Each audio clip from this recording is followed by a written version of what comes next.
This story is wild. Today, local officials announced a long-standing murder investigation is over. Sharon Kinne was the subject of the longest outstanding arrest warrant for murder in Kansas City's history. Nobody had seen or heard from her in more than 60 years, but now investigators confirm what Fox 4 reported earlier this month. She died in 2022. Fox 4's Hannah King was at the announcement today. She died 3 years ago. Why? What? Why? Why did they just call 3 years later and say we got her? Law enforcement officials say Sharon Kinne died of natural causes in Canada in 2022. She was living under the name Deidre Glabus. You would think, since I was so young, I would just go on through life and never think of it and never deal with it. My own kids, and my daughter's here to say, has been in the room when it's come on America's Most Wanted, and they use our names.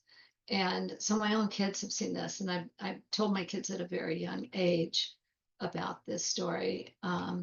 It followed us forever. Patricia Jones was the second person Sharon Kinne killed in Jackson County. 23 years old to be killed in such a horrific manner. It's just haunting. Cindy Jones Bodette is Jones's daughter. She was 2 years old when her mother was murdered. After the marriage to my mom, and he had the affair, which caused her untimely death. She shared this photo with us of her parents, Walt and Patricia Jones's wedding day. June 1961, Sharon was found not guilty for the Patricia Jones murder, and she was subsequently tried for the murder of her husband. And on January 11th, 1962, she was convicted of the murder and sentenced to life in prison in Missouri. But Kinne, out on bond, fled.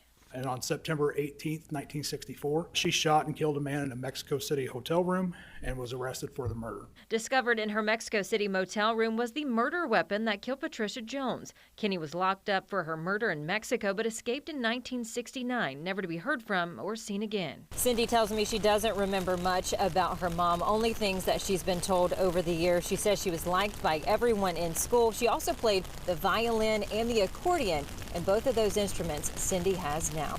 In Kansas City, Hannah King, Fox 4, working for you.